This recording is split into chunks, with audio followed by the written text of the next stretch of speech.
जंगली जानवरों का आतंक कत्यूर घाटी में बढ़ता जा रहा है।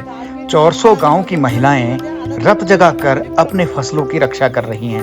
वो रात को 1 बजे तक सामूहिक रूप से सारे गांव में पहरेदारी करती हैं, जंगली सुअरों को भगाती हैं। नमस्कार, आप देख रहे हैं स्वर स्वतंत्र और मैं हूं विपिन जोशी। कत्यूर घाटी में विगत कई महीनों से जंगली जानवरों का प्रकोप बढ़ता जा रहा है। समस्या विकराल रूप धारण कर रही है।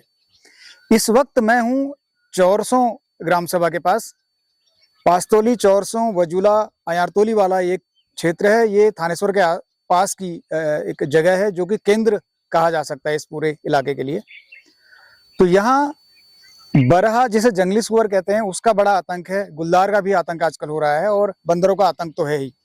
तो ग्रामीण रात को जागकर रत जगा करके अपनी फसलों की सुरक्षा करने में लगे हुए हैं। उन्होंने वन विभाग से भी गुहार लगाई। वन विभाग ने डुंगरी गांव में एनाइडर मशीन और ट्रैप कैमरा लगाया है, इंस्टॉल किया हुआ है।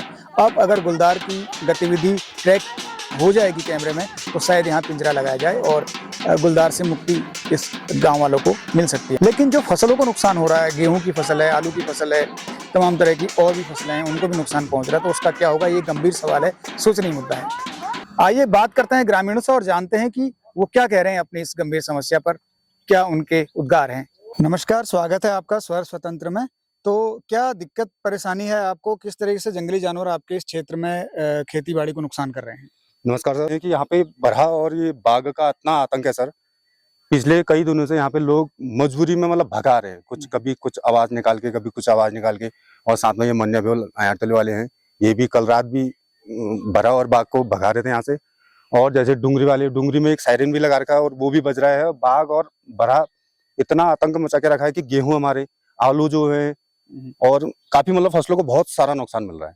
तो रात को लोग यहाँ ड्यूटी दे रहे हैं, अपनी तरफ से पहरेदारी कर रहे हैं? यस, जो हमारे गांव वाले हैं और जो अगल बगल के गांव वाले हैं जिनके नजदीक में खेती है, वो अपना बहुमूल्य समय दे रहे हैं, रात को भगा रहे हैं यहाँ पे जंगली जानवरों को। वन विभाग ने कुछ किया है यहाँ पर? अभी शायद एक कैमरा तो लगाया है उनने, और वो जो ये अलार्म भी बज रहा है उसमें। तो इसके साथ ही हमें और सुविधा चाहिए थी, जो कि रात को मतलब ये आ ना सके। धन्यवाद। Thank you. मेरा नाम चंपा बिष्ट है। मैं ग्राम सभा चौरसू की हूँ, डुंगरी तोप की रहने वाली हूँ।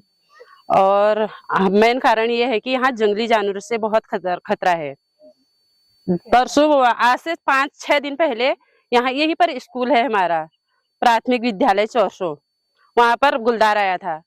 वो तो अच्छा रहा कि हमारे कानों में आवाज चली गई। हमने टीचर से फोन किया कि बच्चों को आप बाहर मत आने देना, दरवाजा बंद करके बच्चों को अंदर रखना। फिर सभी लोग गए हम वहाँ, मंगलनाथ, सोनी मैडम, सबको फोन किया हमने। और टीचर ने भी हमें हमारा साथ दिया, उन्होंने भी किया, वहां से लिख के दिया। और क्या बोलते हैं, लिख के दिया उन्होंने। फिर जाके सायरन मशीन की व्यवस्था की, सायरन मशीन की व्यवस्था की। हम उस दिन से रात भर 9:30 बजे से 1:45 बजे तक हम खेतों में रह रहे हैं। वे बाघ की भय से, उस दिन से बाघ तो नहीं आ रखा, बाघ की आवाज भी नहीं आ रखी यहाँ। आज अर्शी, हाँ आज आ रही बोलती, मैंने तो नहीं सुना। फिर 5:30 बजे। अच्छा।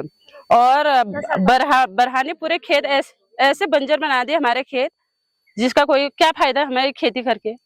इससे तो अच्छा लोग बोल रहे हैं बाहर जाते हैं, हम तो कह रहे हैं बाहर वालों को हमारी तरफ आओ। क्या करेंगे बाहर वाले हमारी तरफ आने की बात? हाँ, उसमें भी हमारा 6 दाने नहीं निकल रहे, 6 दाने नहीं निकल रहे उसमें।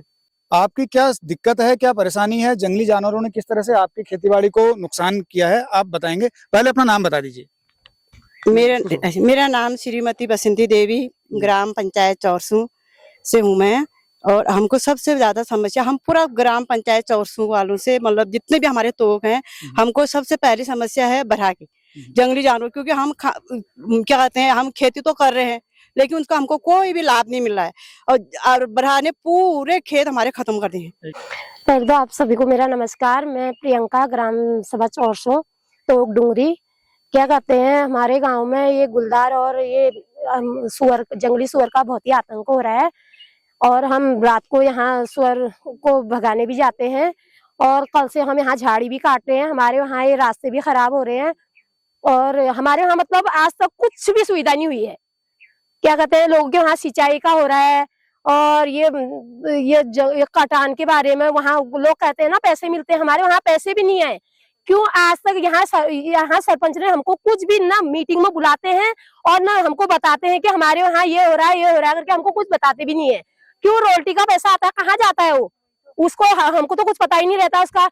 अभी ये लोग आते हैं ना हमारे वहाँ आ रखे थे, कल बिटौली देने तो कह रहे थे हमारे यहाँ रोटी के पैसे आए थे, हमने 300-300 में झाड़ी कटवाई। हम वहाँ गए 2-2 3-3 दिन हमने वहाँ हाजिरी लगाई, हमको 300-300 रुपए झाड़ी की मिली, पैसे काटने के मिले। हमारे वहाँ ऐसा भी कुछ नहीं है। हमारे वहाँ मतलब आज तक तो कोई भी सुविधा नहीं हो रखी है जो लोगों के वहाँ हम सुनने को मिलती है। अब हम औरतें जाते हैं एक दूसरे को फोन वोन करके, हम कहते हैं कि चलो आज वो सुअर भगाने जाते हैं करके, तो हम लोग सब साथ में जाते हैं और हम अपने हाथ से मतलब अपने गांव की सुरक्षा खुद कर रहे हैं, अपने खेतों की सुरक्षा हम खुद कर रहे हैं। जब इनका चुनाव होता है, बीटीसी मेंबर का चुनाव होता है, तब ये हमारे पैर तक छू के जाते हैं, हमको वोट देना, हम आपके गाँव में ऐसा करते हैं। जब ये जीतते हैं तो हमारे वहाँ देखने को भी नहीं आते हैं। और हम तो यही कहते हैं हमारे वहाँ मतलब सिंचाई रास्ते इस चीज की सुविधा लाए। क्या समस्या है आपकी? जंगली जानवरों को कैसे नुकसान किया है आपके इस पूरे क्षेत्र को? हमारे क्षेत्र में हम तो क्या कहते हैं, हमको तो खेतों से हम ट्रैक्टर से हल जोताते हैं, अभी दूसरों के द्वारा हमको इसकी भी सुविधा नहीं है। हम औरतें तो कुछ भी नहीं कर पाते हैं, दूसरे से हम हल जोताते हैं, उससे भी हमारे को कोई सुविधा नहीं है। जितने खेती हैं सबके खत्म हो गए। एक ही पूरा पंचायत की, ग्राम पंचायत चौरसू की जितने 7 तोक हैं, उस तोकों में किसी के भी मतलब खेत ऐसे नहीं है, सुरक्षित नहीं है। दूसरा, हमको जंगल में हम जाएं, अपने हम लकड़ी भी तोड़ के लाते तो हमको जंगली जानवरों से इतना, हमको गुलदार से वो पेड़ों में चढ़ा, हमको जंगल जाने में मुश्किल हो रहा है। सारे महिलाओं को हम जंगल ही नहीं जा पा रहे हैं, तो हमारे लिए लकड़ियां भी हम कैसे लाएं? अब गैस की सुविधा ऐसी हो रही है। और तीसरा है हमारे को क्या कहते हैं, जो पशु जितने भी जो लोग गाय बच्चे पाल रहे हैं तो ऐसे छोड़ रहे हैं ये लोग, तो जो नुकसान जानवर कर दे रहे हैं। और बंदरों से तो अब पूछना ही नहीं है।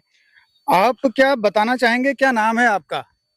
मेरा नाम प्रेमा बिष्ट है। मैं इनकी बात से सहमत हूँ। और बाकी हमारे यहाँ कोई सुविधा नहीं है। हमारे यहाँ के रास्ते इतने खतरनाक है ना, तो इसमें बच्चे जा सकते हैं और नदी नाले बिल्कुल कोई कटाव नहीं, कुछ नहीं, और सिंचाई का कोई साधन नहीं है। हम रात को रोज आते हैं, हम सब महिलाएं मिलके जाते हैं। हमें ये चाहिए कि हमें रास्ता साफ देते हैं, वोट देते हैं। सब बोलते हैं कि हम वोट देके हमारा रास्ता साफ नहीं, लेकिन वोट देने के वक्त तो सब बोलते हैं आगे आते क्या दिक्कत है? रात को आप कहाँ क्या क्या पहरा दे रहे हो? पहरा बाघ बड़ा रात भर घूमते रहते हैं 12-1 बजे तक। और पलायन का भी मुख्य कारण यही है कि जी। पलायन का भी मुख्य कारण यही है, जंगली जानवर नुकसान कर रहे हैं ना हमारे यहाँ पे, यही पलायन का कारण भी है। लोग क्या करेंगे, गांव में रहेंगे, अपनी खेती बाड़ी करते हैं, बहुत नुकसान कर देते हैं जंगली जानवर। अब क्या करेंगे, अपनी रोजी रोटी कैसे कमाएंगे लोग? वही तो आपने वन विभाग को बताया, कोई शिकायत की है? कैमरा क्या लगाया है हमारे खेतों में सर, हमारे खेतों में ट्रैक कैमरा लगाया गया है। हम उसको इधर उधर 15 दिन के लिए दिए गए हैं हमको, हम इधर उधर खेतों में ले जाते हैं उसको, वो बचता है। अब वही देखेंगे क्या है क्या नहीं है इसमें करके।